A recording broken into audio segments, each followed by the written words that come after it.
this computer. We'll get started if we end up going live through this process. It'll kick in, I guess, at some point, right? So what's on your mind, my friend? Well, just wondering what's a good way to market in this time of great change. Well, let's take a step back. Tell me a little bit about your business so I can make sure that I know that I'm sharing the right things with you. Okay. So what I do is I show driven female entrepreneurs how to increase their income in record time. Okay. I teach them how to easily access their miracle mindset so they can get the money and the freedom that they desire. The Miracle Morning, Hal Elrod, right? Well, yeah, but now it's miracle mindset because you've got to have, you've got to 100% agree. do the inner work so that they can get to that mindset. So tell me what your revenue model is. How do you receive income, or what does that look like? I do groups of women, like VIP, and also like Facebook groups. Pardon me. Like Facebook groups. Group coaching. So it would be, Okay. It's on Zoom. Okay. And I also do one-on-one coaching as well. I do. Is it a monthly thing? Is it a certain number of week thing, or what is that? Well, I have different packages. Okay. The groups usually run 6 times, and then there's calls in between those 6 weeks.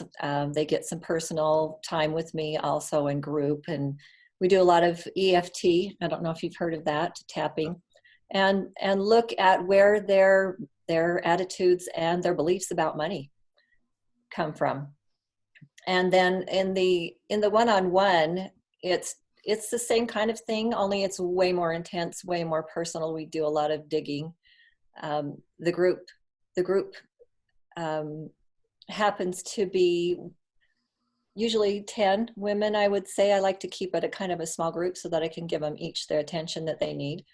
And in a group, you end up not digging as deep, but you get a ton of value, and I give a lot of tools and that kind of thing.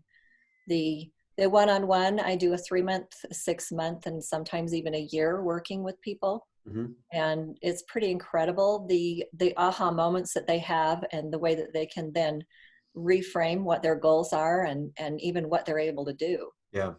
Good. So I know you're working with us a little bit on building a website, right? Already? Yes. Good. Tell me a little bit about, how are you getting content out into the marketplace right now? What strategies are you using, and above and beyond just word of mouth, I'm assuming is probably your biggest referral source, right? It has been up to this point. Yeah. Having been a hairdresser and owning a business for lots and lots and lots of years, I won't go there, but word of mouth has been always what I've done. Uh-huh. And so some on social media, but this is a whole new thing for me. Mm-hmm. I've gotten a lot of clients through word of mouth, but I really want to help more women. There's just a ton of women that are struggling out there, and I just know that there's things that I can help them with. So one of the things that we follow very closely in terms of understanding the dynamic of conversation, especially in the world of marketing, is understanding the storyline or telling the story inside of your business, right? So you have a good idea, you know who your target demographic is. Tell me what are their internal pain points, their external pain points, and their philosophical pain points. Internal. Well, they feel like they're stuck. They feel like they've tried everything they know how to do and things just don't work out, or their families, are in the way. And a lot of time what presents is, it's all personal work that we do so that we find out where they're standing in their own way. I'll tell you, this whole thing, my way of coaching and my personal development has helped my marriage. Mm-hmm. So I get a way more support than I did before, and that just keeps growing. It's been amazing, my family relationships. That's great. So you're experiencing some of this yourself, but tell me, so you're thinking internal pain point is people feel like they're stuck. I might classify that as an external pain point, because what is it ultimately? What's their why? What are they trying to get to? Well, ultimately they're trying to have more freedom, make enough money so they can take their families on vacation and, buy a better car and, the things that we do when we have money. It's a tool so that we can get what we want. What would you consider to be the philosophical pain point that they're struggling with? Can you define that a little bit more for me? Well, philosophical might be something like all women should have that lifestyle, Oh, right? got you. What's that? What's that philosophical pain point? What's the belief system that they have in association with what you're trying to share with them? Well, one client that I worked with, very successful in real estate, and her belief was, and it was created by an experience that she had with these two gentlemen earlier in her career. She believed that she could not do well in commercial real estate, which is totally bogus. Anybody, I won't say anybody, any well-educated real estate person can do well in whatever they decide that they're going to do, because I believe that anybody can do anything. Right. So her belief was that she could not do as well as these two men who had like a kind of a lock on the system in their town. Yeah. And so we worked a lot on that, and she was able to figure out some other programming that she had. So it's like putting yourself under a glass ceiling. Great. So, and it's different for each person. They're each going to have their own belief systems. Well, I can't make as much money as that other lady because she has something more that I don't. Right. Right. So, and I appreciate you sharing that with me, because one of the things that we have to understand in marketing, especially in getting the message out into the marketplace, is communicating to those internal, external, and philosophical pain points, right? Exactly. And we understand those, but how do you share those into a marketplace of people that are trying to pay attention, listen, understand, and capture what you're sharing with them or trying to share with them, correct? So first steps first in my mind, having a clearly defined approach to communicating with your target demographic about those, and I always say internal pain points is key and critical. So talk about those. Like, your marketing messages need to talk specifically about those. And right now, honestly, Deanna, the best thing you can possibly do is do Facebook Live events. Okay. First thing is, and let the title of your Facebook Live event be about a pain point, an internal pain point that someone's struggling with. Make sure that you leave some area for question, meaning, like, don't dialogue through the whole element of the pain point right then and there. Give a one, like, here are the 3 things that you need to accomplish, or 3 things that you need to approach, 3 things you need to evaluate in your own life. Give them one and then say, listen to the video for the next 2. Right? Recognizing that we have to create this element of curiosity as we're going through that process. Because it's just like, think about like the way we've been programmed for so many years with television. Right.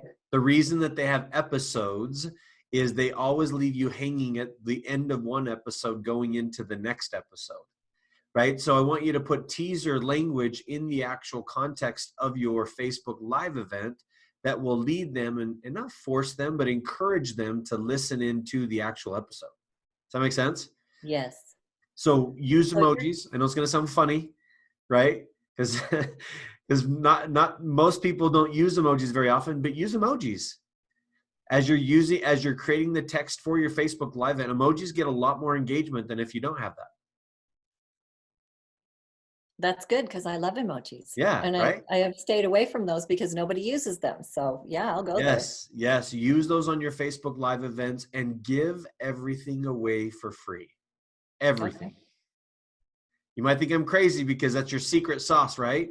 To creating success inside of your business, but give it all away for free. The number one, because you and I both know that all this information that you have, you're regurgitating and recreating from all of the research and stuff that you've had in years and years of business experience. That and tons and tons and tons of education. That's honestly. Right. That's right. So my college education has been on this. Yeah. So you've done the due diligence and learned what you've learned. Give it all away for free. The number one thing that these ladies need more than anything else is someone to hold them accountable and give them encouragement to take the next step. Right? They could go do the same education if you gave it to them. If, not sure they would, because it's such a long learning curve. But the beauty of what you've built is you've created an environment where you have a structured outline to help create success. And the more you give to the marketplace, the more they are going to see you as a person of value in their life. Right? It's a difference between a hero. You're not coming to fix these people. Because if you take that mindset of, I want to fix you, then they're going to be like, well, I don't want to be fixed. I'm not broken. No, I don't want to fix them. I want to help them fix themselves. You want to guide them in that process. Yeah. I don't want them to be dependent on me. I want to watch them blossom and grow, kind of like raising kids. You want them to learn the stuff that they need to do and grow, and then maybe come back for some advice once in a while and watch them grow even bigger. That's my thing. That's exactly right. So as part of that, you need to create a Facebook group and invite all of those people that you've coached over your life in there, because they have a passion for who you are and what you've shared with them, and let them be your community tribe building people. Right? Perfect. Bring those together, make it a free group, or if you want, make it a VIP group. You probably want two groups, one that's your community and another one that's your VIP group, so that the people that are going through the classes at the same time can find strength in each other at the same time. Right? Think about it like and I hate to use this type of an example, but addiction, right? Sure. It's really hard to overcome addiction by yourself. And addiction is a mental game in a lot of cases. It's a disease. I get it. I've seen that in my life. I've had friends that have gone through that and family members that have gone through it. But without the support of other people, they never would have been able to accomplish what they have. And so if you can give your tribe, your people, somewhere where they can communicate, especially paying members, where you can deliver even higher, at a higher level than what they're receiving right now, but in a community where they can have those conversations together, it's tremendous. Let me share with you, there's another thought that I had going hand in hand with this. I've got this book that I've been thinking about and contemplating writing, and there's a really fast, oh, that was it. Hold on. I want to share with you this. I'm going to share my screen with you when I open this up. And I want to take you through this, a little bit of a journey, right? You know as well as I do Maslow's hierarchy of needs, right? Yes. Element of self-actualization is such a key critical component to each of us. And I think what you're working towards is moving people up that ladder to get to that self-actualization where they feel comfortable in being in their own skin, right? Exactly. Okay. Exactly. So consider this. Consider this in your marketing efforts. Can you see my screen here? There we go. Yes. Okay. So consider this. When we begin the process of communicating with people all across the world about our product and service, many times we hit the buttons of functional, meaning that bottom foundational component of saving time, simplification, making money, right? That's what you said. We're going to help people make money, which is fine. I would classify that as an external pain point, like we said before. Making money, reducing risk, organization, integration, connection. Those are the functional things that won't build a tribe.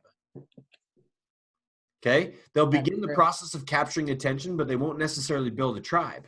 The thing you have to do is you have to move them up this hierarchy. This is I think it's a Bain & Company created this as a consumer value hierarchy. So as you're going through that process, recognize that functional is a key critical component to capture their attention, but to turn them into a lifelong advocate, a tribal member of yours, you have to move them into this emotional, life-changing, and social impact elements. So consider as you're communicating with them, this is where they want to be. Just very similar to Maslow's hierarchy of needs, but this is what consumers are trying to experience in order to capture brand equity or gain long-term value in the connection that they have with you, especially throughout your courses, right? You're trying to take it from this functional piece into the emotional of, let me help you reduce anxiety, or become more attractive to your spouse throughout this process, or become healthier, or fun entertainment. badge value, things of that nature. And then if you start to move into this place of self-actualization or providing people hope, that's when they become part of your world. Creating a group will create that affiliation and belonging, that there's other people, that social proof of other people are going through the same process, and it's okay. Right? And then that self-transcendence, again, that's the same element of what you're trying to accomplish as you're going through this dynamic of hierarchy of needs. You're trying to take them to the highest element of Maslow's hierarchy of needs. And the same thing here, that self-transcendence is what will change the dynamic of everything that you're trying to build. So speak about that. Help people understand the journey you're taking them on to overcome the pain points that they're currently experiencing and take them to a higher level of value and a higher level of attachment to you because of the journey you're taking them on. Right? Share that with people. Yeah. From a marketing That's perspective. great. From a marketing aspect, that makes things actually easier for me because I've been struggling with the other, and I haven't, more of my education is in taking people on the journey and way less on marketing. So Right. yeah, you spoke to that very well. Thank you. So don't be afraid to just put it all out there. One thing that I will share with you, especially right now in terms of free, right? Legitimately, like Facebook live video assets right now are hot. They're not just good, they're hot, right? The attention on social media is better than it's ever been. If you'll engage for the next 21 days into a video a day, you'll see a big difference and a big boost in your business. Does it make a difference on the time of day? No. Do you Yeah, I mean, do it at the same time every day? you can. You don't have to. I just test it. Try Okay. different videos. Remember, it's a living document, right? It's a living video. True. And ask people, make sure when you're doing that Facebook Live event, right, that you're asking people to engage. And I had this like brain trigger like 2 days ago. I'm like, why am I not asking my people to tag and share? And you know, if the content's valuable, share it with somebody else. Help me out. I need your help. So don't be afraid to ask, do calls to action, provide value first, and then have significant calls to action, not to come and do business with you, but just to share. Because recognize that you have to build your brand equity first. And that brand equity will be built by leveraging what I call the 4 E's of marketing, which is education, entertainment, engagement, and experience. Okay. I'm repeating those in my mind. So you are going to post this so I can go back. I am. Yep. I'll post this into the group so Thank you, people can, and I'll throw this up on YouTube as well and send you the link so that you can listen to it again. There's a lot. I know it feels overwhelming, but take the simple steps of understand your customer, which you do already, your target, understand what their external, internal, and philosophical pain points are, become a guide instead of a hero, which you're talking about, you already are, by becoming a person of empathy and authority. The way you become a person of authority is you share the 4 E's: education, entertainment, experience, and engagement. You create that online relationship with those people. Be authentic, be real, invite them to engage in your world, build a community of people on Facebook, a non-paid community and a paid community, and then give back to those people in your non-paid community and just over deliver significantly. Every Facebook Live you share it into the group. Right? Okay. Engage. People comment on your video, respond. People like and share your video, tell them you appreciate them. Engage at such a personal level that people feel that you are fully invested in building your business, but be invested in their success. And it's those small little things, honestly, that make a huge difference. Sounds great. That's all. Thank you. Okay. That was a good 30. That wasn't even 30 minutes. That was a good 20 minutes, wasn't it? Yeah, it was. Okay. I'm going to save this. I'll send it over to you, Deanna. It's such a pleasure spending some time with you today. Thank you very much. I appreciate you sharing with me. You're welcome. See ya.